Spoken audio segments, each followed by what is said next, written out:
For Christmas, my parents got my 11-year-old a new iPhone. She was over the moon. Then she saw something on the screen and asked, "What is it, Mama?" I looked at it and my blood ran cold. I didn't shout. I took action. 2 hours later, their lives started to unravel. I know how it sounds.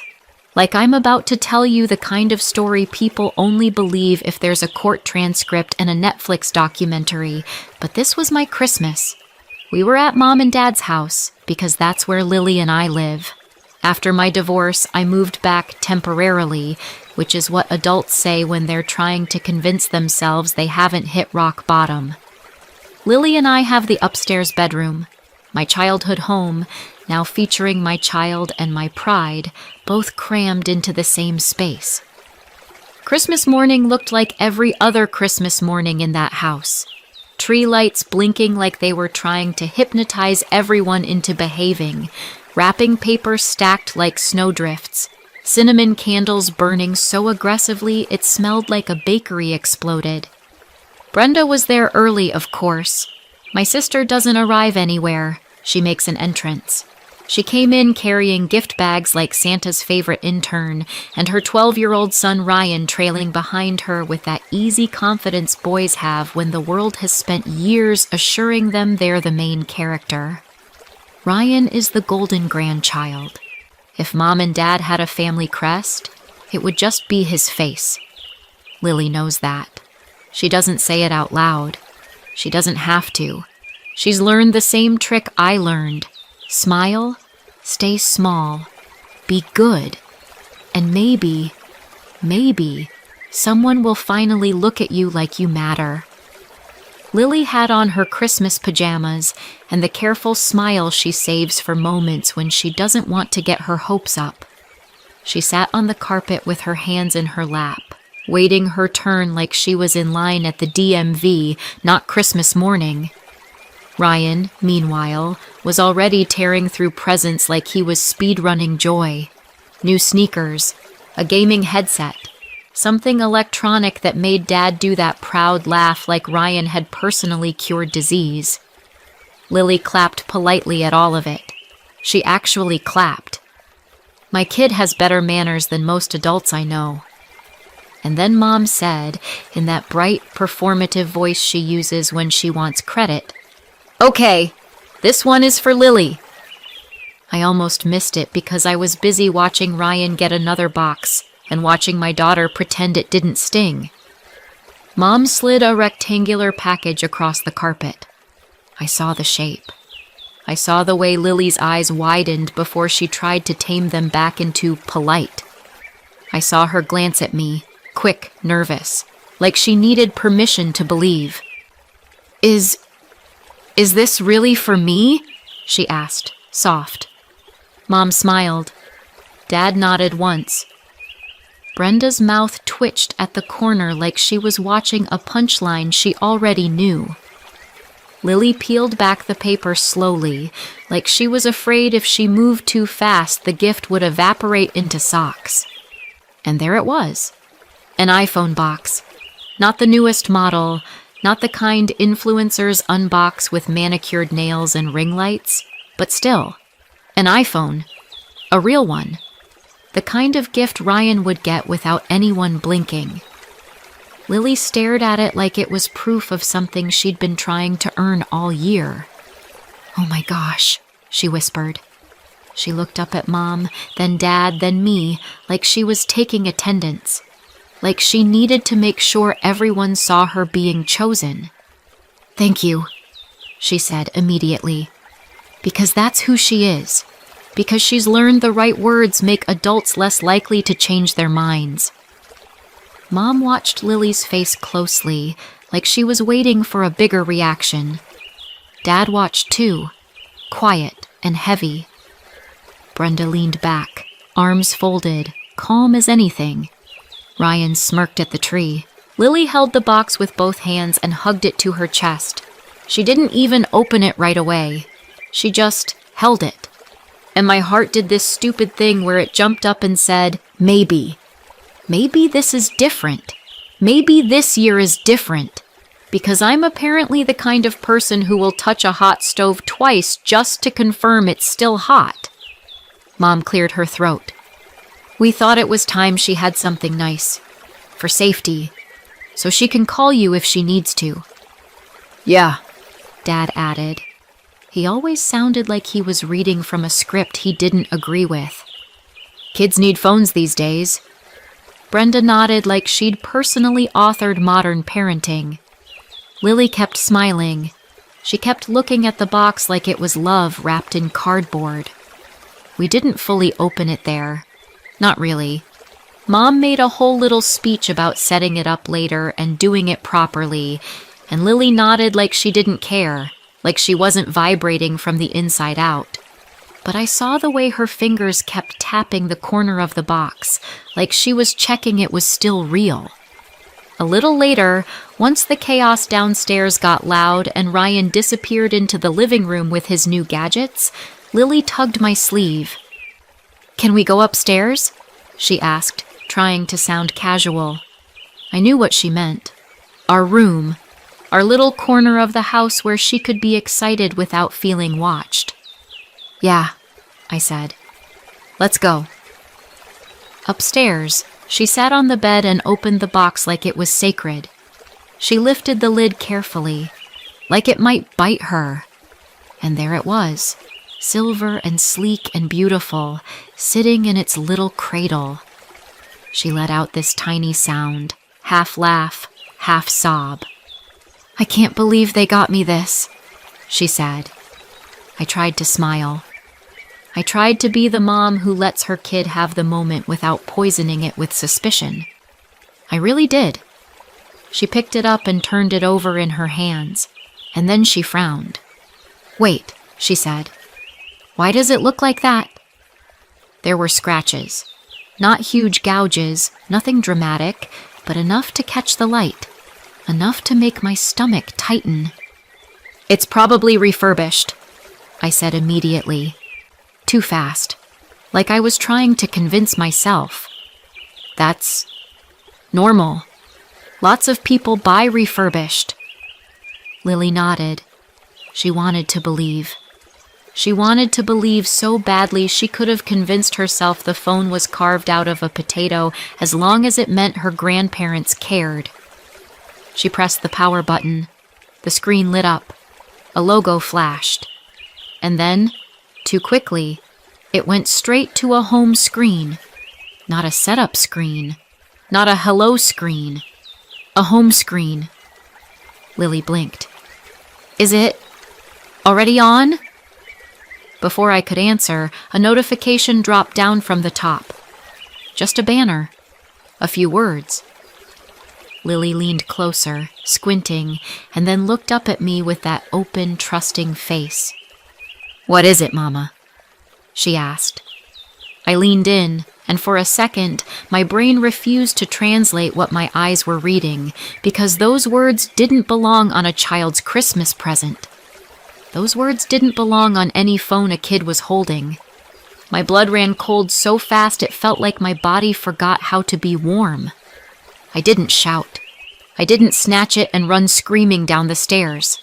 I forced my face into something normal, something gentle. I said, like it was nothing, like it was a weather alert. That's weird. Let me see. Lily handed me the phone without hesitation, because she trusts me like children are supposed to. I tapped once, twice, just enough to see that this wasn't a glitch. This wasn't some random spam message. This was a trail, a history, a mess. And the worst part was the quiet realization that followed right behind it. Someone in this house knew exactly what was on this phone. I looked at Lily, still smiling, still hopeful, and I felt something in my chest crack. I set the phone down gently on the bed like it might explode. Sweetie, I said, keeping my voice light, why don't you go brush your teeth? We'll finish setting it up in a minute. She hesitated. But 2 minutes, I said. Promise. Lily slid off the bed and padded into the bathroom. The second the door clicked shut, I picked up the phone again. My hands were steady. My stomach wasn't.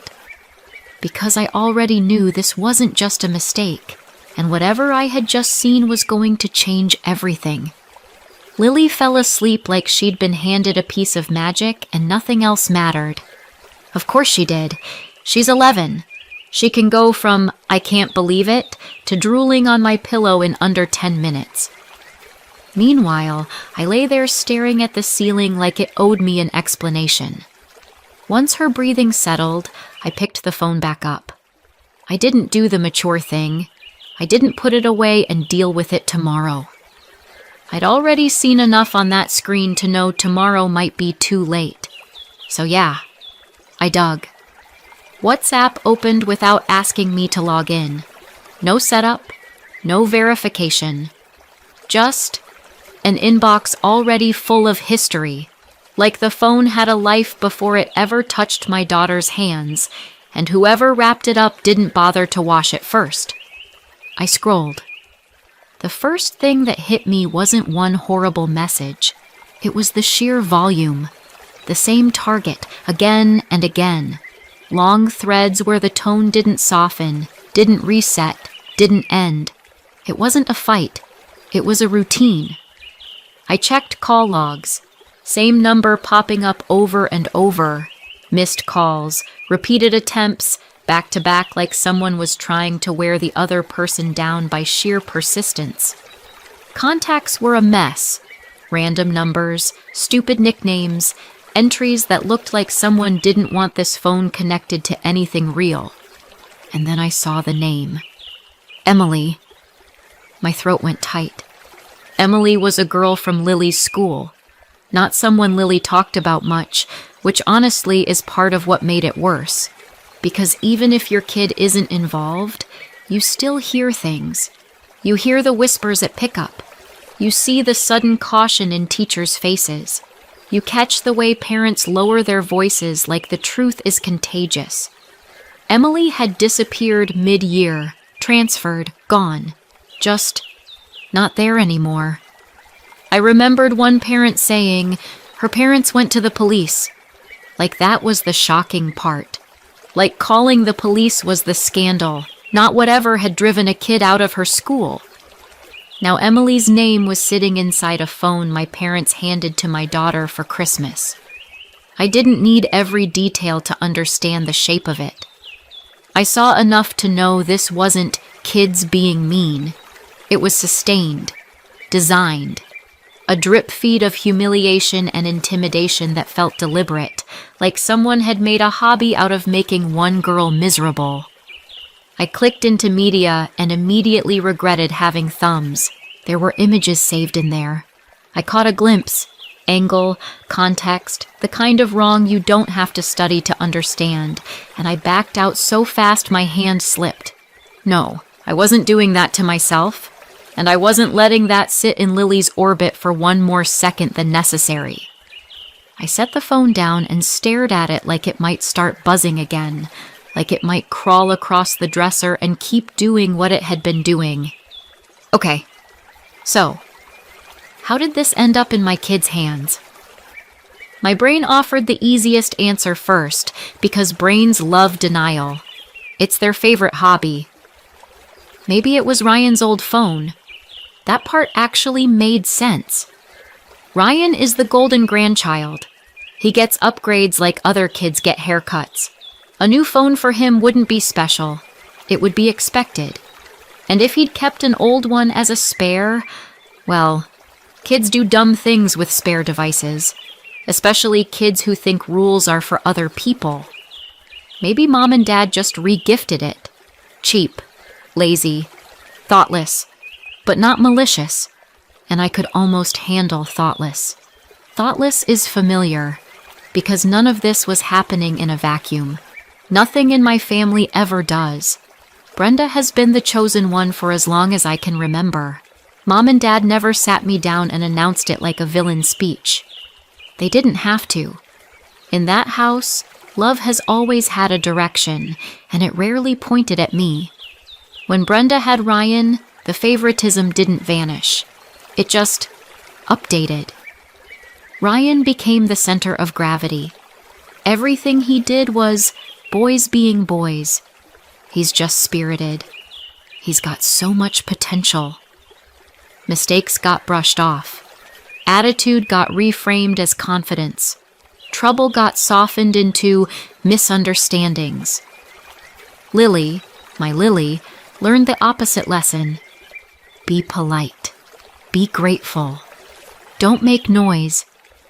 Try harder. She claps for Ryan's gifts like she's at an awards show. She says thank you for practical presents with the same careful smile every year. She gets straight A's like she's applying for approval. And when she helps clear plates without being asked, she watches Mom and Dad's faces like she's waiting for the moment they finally decide she matters too. I hate that I recognize it so well, because I used to do it. That's why that iPhone box hit her like a miracle. That's why she hugged it to her chest like it was proof of something. That's why I let myself hope for half a second, even though I should have known better. Now I was sitting in the dark with evidence of someone else's cruelty on a device meant for my child, and that hope felt like a joke I'd laughed at too early. I picked the phone up again. I didn't know yet if my parents were just clueless or complicit. That was the part I couldn't solve from the screen alone. Should I wake Mom and Dad? March downstairs and shove it in their faces? Ask if they knew what they'd handed to Lily? Or would they do what they always do? Tell me I'm overreacting, tell me I'm dramatic, tell me to stop making trouble, while quietly fixing whatever needed fixing behind my back? Downstairs I heard movement, a chair scrape. Brenda's voice, tight, quick. Mom's lower, controlled. Dad's gravelly calm. They sounded normal, which, in my family, is usually the scariest part, because normal is what they wear over whatever they're trying to hide. I set the phone down, stepped into the hallway barefoot, and started toward the stairs. Quiet, careful, heart hammering, because whatever was about to happen next, I needed to hear it with my own ears. When I reached the staircase, I heard Brenda's voice, tight, fast, sharp, and my body stopped moving before my brain even caught up. "She's going to notice," Brenda hissed. Mom's voice floated back, too calm. "She already thinks it's refurbished." Dad spoke quietly, like he was trying to keep the walls from hearing. "She won't do anything. She never does." My throat went dry. I stayed still. Because I've known my parents my whole life. And that tone, Dad's confident calm, Mom's soothing reassurance, that was the tone they used when they'd made a decision for me and expected me to accept it. Brenda's voice again. "The school is involved. Emily's parents aren't letting it go. They're going crazy." Mom snapped. "Because it was serious." There was a pause. Then Brenda said softer, "I didn't think it would get this far." Dad's chair creaked. "It got this far because Ryan wouldn't stop." My stomach clenched so hard I thought I might actually be sick. Brenda's voice rose. "He's a kid!" "And Lily isn't?" Mom shot back. And for one horrifying second, I almost felt gratitude until she added, "Lily's just easier." There it was, the part they said out loud without meaning to. Easy. Disposable. I pulled my phone out with shaking hands and hit record. Not because I was thinking clearly, because instinct is what shows up when shock takes your brain offline. Brenda spoke again. "What if the police trace it? What if they—" Dad cut in. "They won't trace it to Ryan if the phone isn't with Ryan." Mom sighed like she was exhausted by everyone else's incompetence. "We gave her the phone. It's in her room. It's in her hands." Brenda. "But it's Lily's phone now." Mom's voice turned almost pleased. Exactly. Brenda exhaled hard. Kate is going to freak out. Dad's reply was flat. Kate's always dramatic. My hand tightened around my phone so hard my knuckles ached. Brenda said, "And Lily," Mom interrupted, dismissive. "Lily's a good girl. She'll be fine." Brenda's voice sharpened. Kate thinks her daughter is perfect. Dad chuckled, low and mean. Well, maybe this will knock her down a peg. Brenda laughed, just a little. And something inside me went perfectly, terrifyingly still. Because this wasn't just them trying to protect Ryan. This was them choosing Lily as the fall guy. Because Lily was easy. Because Kate was dramatic. Because Ryan mattered. I backed away from the stairs as quietly as I could, my phone still recording until I got back to the bedroom and shut the door. My hands were shaking so badly I could barely hit stop. I played it back once, just enough to confirm it wasn't my imagination. It wasn't. I sat on the edge of the bed and stared at the phone like it was radioactive. Lily walked in, hair damp from the bathroom, toothbrush in hand. "Can I have it now?" she asked, grinning. I forced my face into calm, into normal. "Yeah," I said.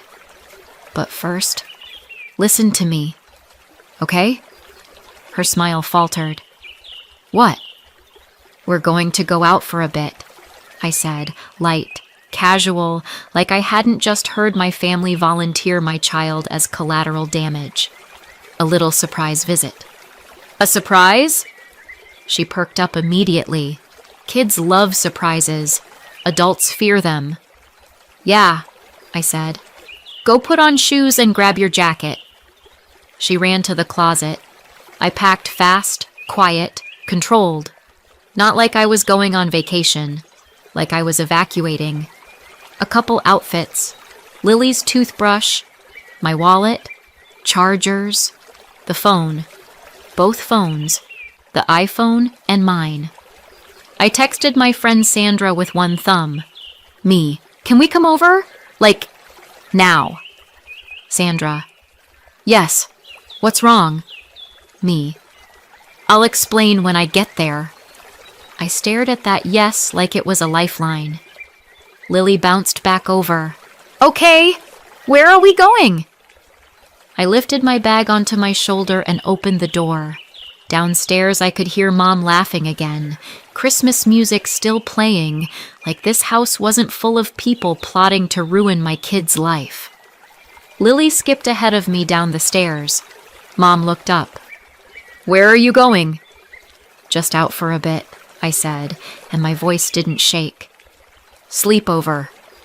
Mom's smile tightened. "A sleepover? On Christmas?" "Yeah," I said. "Lily's excited." Lily nodded enthusiastically.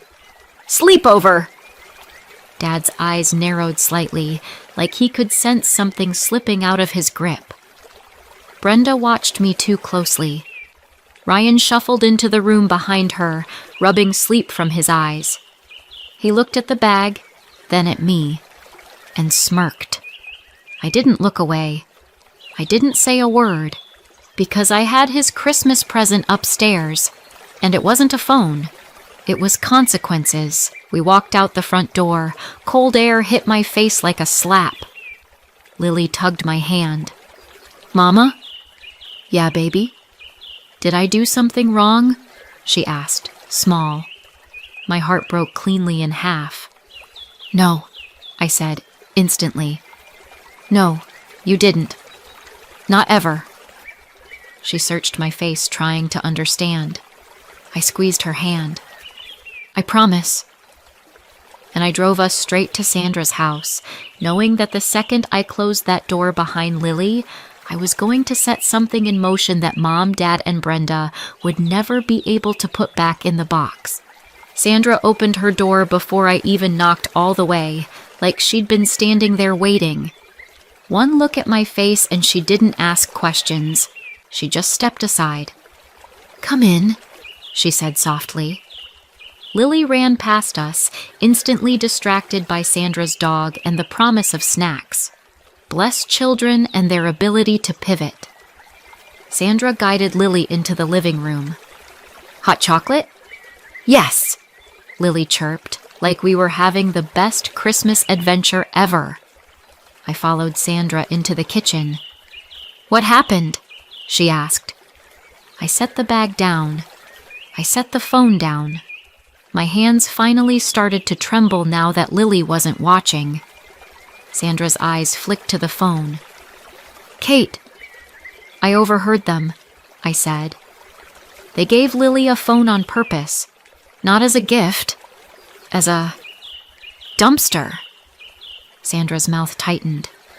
Your sister? And Mom and Dad, I said. My voice went flat. All of them!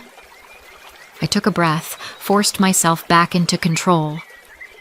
I need Lily safe here, I said. Just a few days. Of course, Sandra said immediately. As long as you need.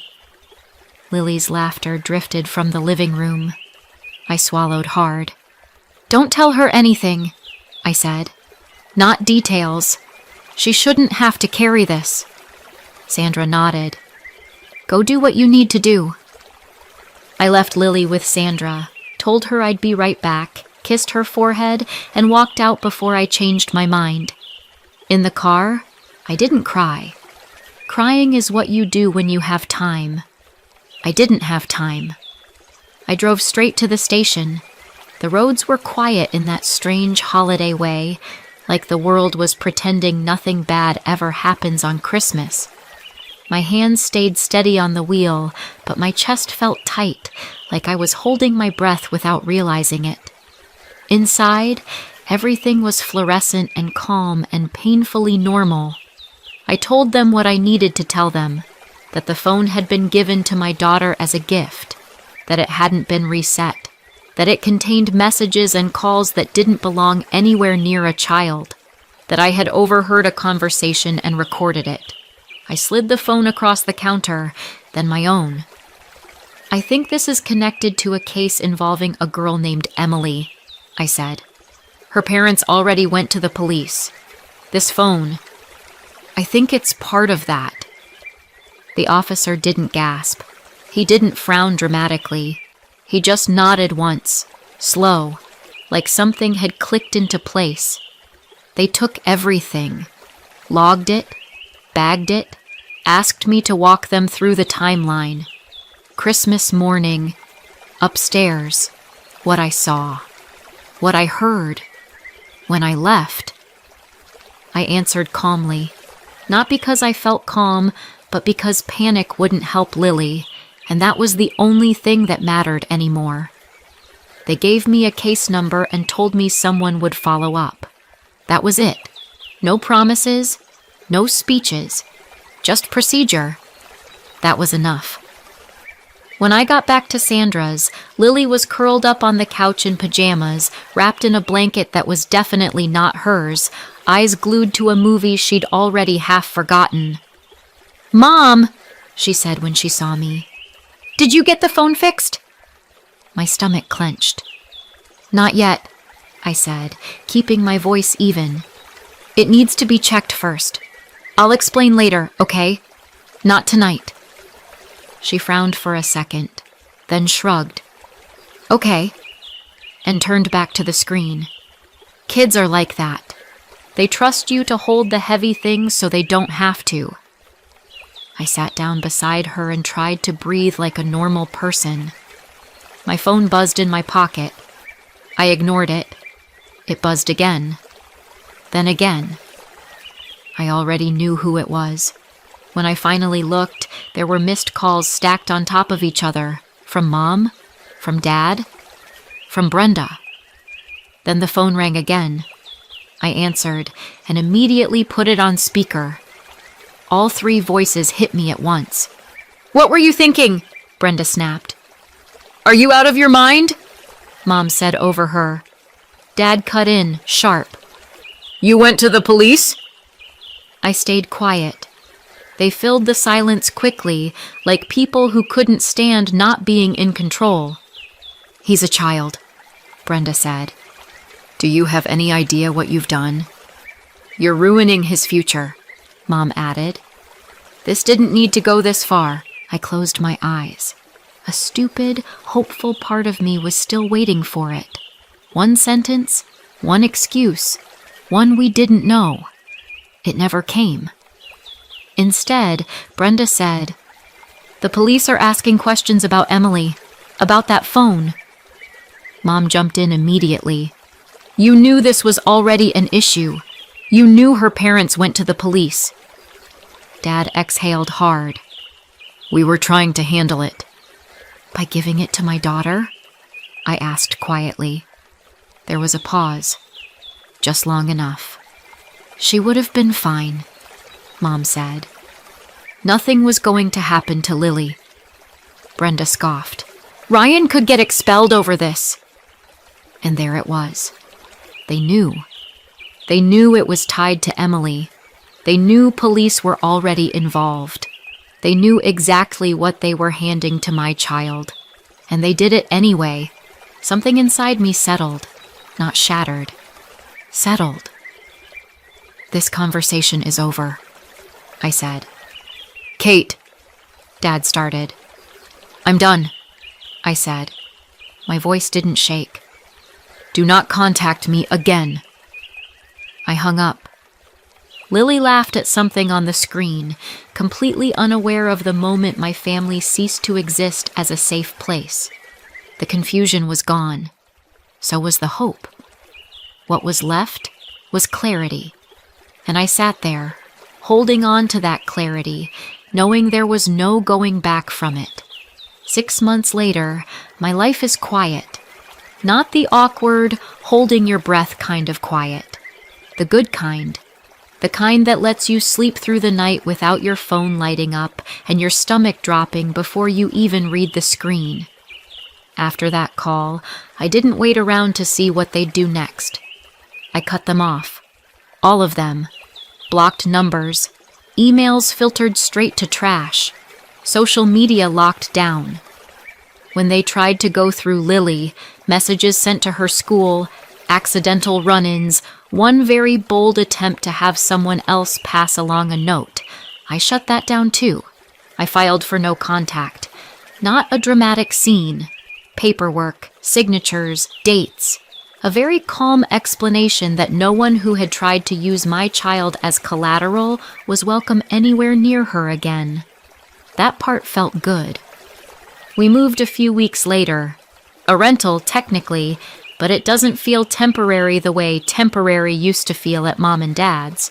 It's bright, clean, quiet. Lily has her own room, her own door, and a say in what goes on the walls. The first night there, she sprawled out on her bed and said, "It feels peaceful." That's how I knew I'd done the right thing. I didn't hear about the fallout directly. I didn't want to. But news travels in families like mine whether you ask for it or not. Ryan was expelled, not asked to transfer. Expelled. The school didn't dress it up and they didn't wait it out. Once the investigation wrapped up, that was it. My parents didn't go to prison, but they didn't walk away clean either. Trying to dump evidence onto a child to keep it out of someone else's hands doesn't look great when it's written down and played back. Community service, probation. Mandatory classes they'll insist were humiliating and unfair to anyone who'll listen. From what I hear, a lot fewer people are listening these days. Brenda moved from furious to quiet. That's usually what happens when someone realizes the version of the story they rehearsed doesn't work outside the family bubble. Emily's parents sent me a short message. Just a thank you. Nothing dramatic. Just relief. I cried when I read it. Then I deleted it. Not because I didn't care, but because I didn't need proof anymore that I'd done the right thing. Lily is happy now. Not the careful, polite version of happy. The loud one. The messy one. the kind that laughs without checking anyone's face first. And me? I don't miss them. I miss the idea of the family I wanted, but that family never actually existed. This one does. So, what do you think? Did I go too far? Or not far enough? Let me know in the comments. And don't forget to subscribe for more.